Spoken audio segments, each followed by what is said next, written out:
All right, welcome back. So, last issue, we saw Supergirl's origin. This is for Women Tomorrow. And this time, we capture Krem. So, we're going to see the after effects of that. Make sure to like, comment, and subscribe because we're going to hop in the last two episodes coming out. The next section required a prodigious amount of research on my part, and hope you will appreciate that. For up to this moment, I've recounting my own observations from those many decades ago when I was young and still had in me some of that good fortune and fear that all young folk carry and hide from those who they say they know better. But really, just know they were once satisfied to dream and are now calcified into the lives of regret and sorrow. But now I must lead you beyond my experience. As we see Comet and also Ruthie here on the beach in a nice, beautiful land. Grabbing an apple, Ruthie's like, "Oh, I got it, it's mine." Ugh, ours. You know damn well what I meant. You think I'm not going to share with you? What kind of monster do you think I am? Her and Comet having some banter about this apple because they're both pretty hungry. And so Ruthie goes more about her previous life, telling Comet, "I had a pony dog growing up that was just like you. He was mine to keep, and I raised him with love, kindness, and care, to the point where my noble father would sometimes chastise me for spoiling the animal, saying I would make him fat and lazy in the long run. Well, I decided one day I'd done enough advice ignoring, and it'd be better for the beast if I cut him off from some of his bread and butter. Basically, I'm not going to give this guy all the luxuries. Don't get me wrong, I did not deny him any of his essential needs, and indeed well exceeded what any of my brothers would have provided. But still, when I approached his stable, he gave me a mighty whine and opened his eyes so wide you could swim in them. He had just the look of one who had been abused by the strap and could not take it any longer and begged for the torture to stop. I whispered to him all the things I'd been told about his health depending on my restraint, and how his hunger was not my fault but indeed my gift. All the while I was petting him, softly in a way I knew he preferred. But my words meant nothing, and his face continued to fall. Looking on him, a lump was in my throat and tears were in my eyes. See, the damn thing just didn't trust me, and I couldn't stand for that. The animal did not trust Ruthie anymore after she stopped giving it all the luxuries. It kind of resented her a little bit, even though she petted it nicely. Her taking away the food, making it fat and lazy, the animal just didn't love her anymore. And so that's why she's giving Comet an apple. And then we meet up with what has happened recently. We captured Krem of the Yellow Hills and fled to that pretty planet. The Brigands are an evil people, but they have their own code of honor, and it dictates that one of them are taken, all of them will commit to a rescue. So as we flew, an army of brigands chased us aboard their infamous death ship, the Bonnie Prince Charlie. We managed a few weeks of tough travel until we came to what was known as Florinine, but has what's been rechristened Kara's Beach. On Florinine, Supergirl settled us into a narrow and sand-wiped cove that still remains to me wherever I am near a saltwater spring and I take in its particular odor. She said we could run to further into the power of the pirates and need to be tested against her own metal. This, of course, became the celebrated Battle of the Capes, which is the subject of a number of fine epic poems and quite a few shoddy ones as well. As an aside, I've always gagged at the now famous Dirkweezian couplet: the yellow of her hair, the red of her lip, the wreckage and ruin of every ship. The confrontation that, due to Supergirl's overprotection, I was not allowed to witness with my own eyes, and so must describe here based on others' accounts. We are going to see Supergirl versus the Brigands, both of what she told me and what I have gathered since my vast readings on the subject, which has always interested me for obvious reasons. That ship is giant, but it's Supergirl versus all of the Brigand army. And she said, Ruthie and Comet are not coming. You guys are going to sit here safe. Because we reveal that Comet is here because Supergirl does not trust Ruthie. I mean, whatever she's currently facing in the sky, she'd be better off if she was doing it with you, a super horse. But instead, she leaves you here under the auspices of my fair protector. Now, I'm not saying I ain't grateful. I'm not even claiming to be so independent as to not require you, but I'm afraid I'm not stupid. I'm just saying all that is secondary, a ruse to you to hide her primary concern. For Supergirl, as you well know, is a shrewd thinker and knows the truth of each matter as well as I do. Krem of the Yellow Hills has yet to give us the secret to saving her pup, Crypto. But now, being here left alone with him, there's a question of whether I have the patience to wait for his information or whether I shall take full advantage of this opportunity to kill him. He is tied up onto like the palm tree thing. So she left Comet here because Ruthie is saying she doesn't trust her. She thinks Ruthie is going to slaughter Krem of the Yellow Hills before she's able to get the information that she needs out of him. I understand you may claim I am paranoid, so allow me to demonstrate Supergirl's trust in me.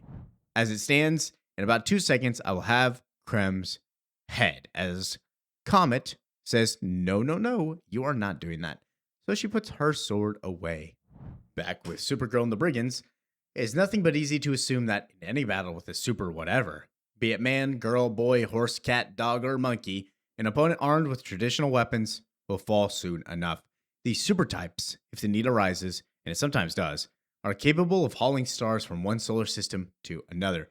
Rumor has it that they are faster than a speeding bullet, stronger than a locomotive, and able to leap tall buildings in a single bound. Be honest, how many bounds does it take you? And so this story of Supergirl fighting a bunch of brigands and their fancy guns seems boring from the start. There's no risk in the thing. Supergirl versus a bunch of regular dudes, that's not that fun. It's just a matter of waiting for power to manifest itself and for good to triumph over evil. So I understand your frustration, given the self-evident outcome. What is even the point of continuing on the topic? Well, the truth is, and this is something you learn through a long and fitful life, no one has a monopoly on power. If the need arises and a super person is not in the vicinity, there are other ways to haul stars from here to there. Basically saying there might be super people that can do it easier, but that does not mean it's not possible for the normal man. The normal man with enough power and resources is stronger than a super powered person. There are faster bullets, stronger locomotives, taller buildings. It is a universe of wonders and mysteries, and being born under one sun and raised under another does not mean you have mastered its limits. Others have been here long before, and others will be here long after. They have struggled. They have also persevered. They too can fight. As we see her getting blasted with just multiple shots. So what's the point of continuing? Well, this is the question of a fool who has never hit a man in the face, knowing that one hit won't do it. And the next thing that's going to happen is that man's going to hit you right back as hard as he can too. And you will taste your own blood before the day is ended. And so back to Ruthye and Krem.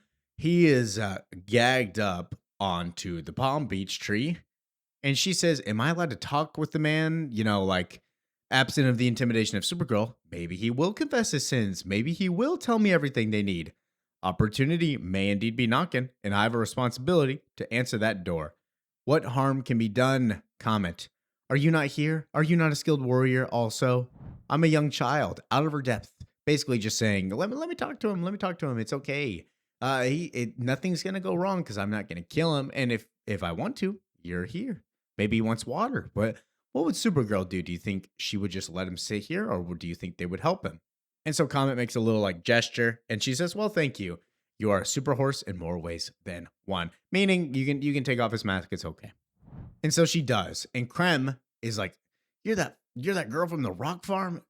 And so she, of course, plays with him because he's at her mercy right now. It is Othan, leader of the Brigands, here to rescue you from your current misery. Forgive the change in voice, but Supergirl has ripped the dear pearls from my groin. How I miss them so. And so Krem takes some shots at her, and she's like, oh, you... Brr. I would think being tied and beaten would provoke a modicum of humility. And so she brings her sword out, and Comet yells at her, oh, swallow your oats, I'm not going to do anything. She puts it back. And then Supergirl, getting a barrage of just giant weapon and artillery, flies through space. And so with that unprecedented barrage, one that might have laid waste to any number of solar systems, Supergirl fell towards the sky, toward the planet below. The heat of re-entry began to warm her, and as she described it to me, there's a feeling of comfort in it. It reminded her of Krypton, of coming home after school and her father overheating the laser grill, raising the temperature in the whole apartment. She could see him dashing through the kitchen to tell her everything was all right. He got it under control. Just don't tell your mother when she gets home. And Supergirl would smile knowing she got something from her father not many ever got. A secret. And as she continued to fall and the flames hugged her even closer, she saw her house burn. She saw her parents burn. She saw her world burn. Until all she had left was that secret and no one to whom she could tell it. And knowing that she was the only one in the whole universe who could tell the story of her father and the laser grill, she knew she could not die that day. Her life was one of trillions, but that memory was unique and needed preserving. She gave herself the motivation to just keep going. The Bonnie Prince Charlie had taken its shot and now had to reload, and its stocks of balls, powerful enough to take down Supergirl, were quickly dwindling, which meant as she emerged from the atmosphere, she found an empty sky waiting for her. She cut through it with ease. So, yeah, going back to the conversation of there's always a bigger thing to triumph over a superpowered person. People will evolve as the difficulties get challenged. Whoever's got more determination and grit will usually make it. You will often hear it told that sound does not travel in space, and the caverns of the cosmos are filled with only silence. This, however, is a common misinterpretation. For though you and I may not be able to hear it, those with better ears can pick up the subtle vibrations of the remnants of interstellar gases and dust. So as she plowed into that mighty ship, I imagined Supergirl enjoying the roar of its breach, and she just flies through it just like a missile. She poured through 4 floors of the vessel to emerge on the upper deck. The captain gave a howl. To arms! To arms! Dozens of the most vicious men and women in the universe grasped their favorite weapons in the hands and eyed for long and hard, searching for vulnerability.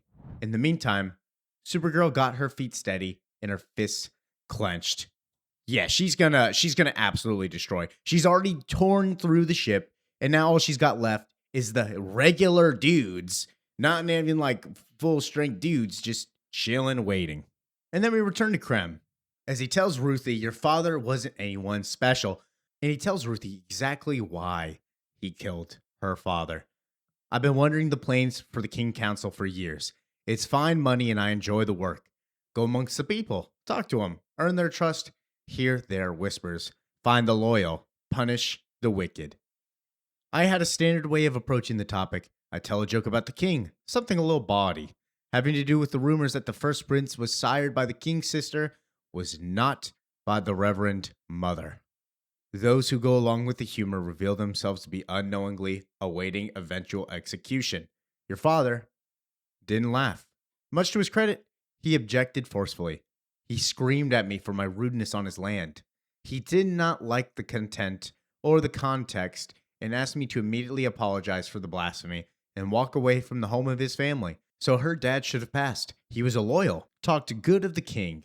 But why did he die? I stood there looking at this small man, this farmer of rocks, screaming on at me about his service to the king and my betrayal of our sacred nation. Him making demands of me, knowing nothing of my life, my sacrifices for my king, my duty so often served. I wasn't on that field anymore. Instead, I saw him in my mind's eye, years after this, bending down day after day, clearing fields of their hard seeds, and all the while imagining himself my better, because he didn't like a joke I told. I was lost in his vision, and when I found my way out, my sword was in his gut. Basically, he killed her father because he believed that her father thought that he was better than him just because his loyalty to the king. A man that would slave away day by day, doing the same gratuitous thing with a family, loyal to the king, thought that he was better than Krem, who would be a rich person going from town to town, killing people, looking for betrayal. And that pissed off Krem so much that he killed him. So her dad wasn't even supposed to die according to the guidelines. But he tells Ruthie, so how can you be angry with me, girl? I came to your homestead to find the loyal and the wicked. And I do believe I succeeded. Krem did fulfill his duty because Krem was the wicked and her father was the loyal. And then we go back to Supergirl fighting on the ship. Supergirl encountered hundreds of battle-forged warriors, men from every corner of the universe who spent all their years enjoying the fight and kill of war. The swords cutting at her had cut through inhumorous civilizations. The guns aimed at her had been put to the heads of legions of innocents. Now understand, the Brigands did not slaughter their way throughout galaxy without fair resistance. The best and the brightest of 1,000 worlds had taken up their gauntlet and dared them to the field of combat. These men are trained fighters, which against Supergirl doesn't mean everything, as we see her punching, blasting them through, taking them down one by one, taking bullets. And there, those brave challengers were defeated. And there, they fell to their knees and begged for the safety of their loved ones. And there, they were denied any such mercy. We are the powerful. You are the powerless. Your world is now our world. I told her once that she, who lost everything to Holocaust, must so hate these brigands who bring genocide with a smile. She considered this. I am Supergirl, and I don't hate anyone. She smiled politely and she moved on. And I learned then that up can be down and right can be wrong, and a lie told well can be true and good. And we see Supergirl finally get taken down by the brigands, electrocuting her, grabbing her with cables going through her body. And the Supergirl saying, I don't hate anyone. It's not true, but she has to keep that mentality or else she'll break. She has all this power. And with that power, she has a responsibility, of course, to do the good thing. She can't go berserk out of control. And then that's what Ruthie kind of understands is that she is lying, but also just has to keep that saying because it's true to what she needs to be. And back to Ruthie and Krem, he goes on, you expected me to beg, didn't you, hon? Oh, please, please, don't hurt me. I'll be a better man next time. I'll be so good, I'll do whatever you want. Krem does not care about dying. I know who I am and I know what I've done, and I got no patience for reform or regret. No, I do not. Your father spent his life plucking stones from the dirt, and I spent mine in a similar vein. The way I see it, I broke my back yanking the weak out of this world, and I am content in that. So Krem is not like a villain that will learn his lesson. He's one of the ones that will just keep doing what he's doing as soon as you let him go. And he sits there stuck as Ruthie says, I do nothing but mourn my father. Well, don't fuss about it, little girl. And so he continuously taunts her after she's like, what does a girl have to do with anything? Well, girls are needy. You need love, dolls, and fathers. It makes you delicate. It's not your fault. It's just who you are. And so she says, well, you're tied to a tree. So I think you need some more things than I do. Oh, no, no, no, no, no. And he knows what the Brigands deal was. They talked about at the beginning of this issue. They will not stop trying to get to Krem. As he goes on, above me is the most ruthless and powerful company of outlaws in the universe. And they are dedicated to securing my freedom. And if they do fail, well, you're giving me to Supergirl. That lady is ever forgiving. She's not going to kill anybody. So you see, child, I don't need anything besides time because I'm going to be let go eventually. And going back to the Brigands, they hold a gun up to Supergirl. She'd taken on a barrage that would have brought galaxies down. She'd fallen and risen again.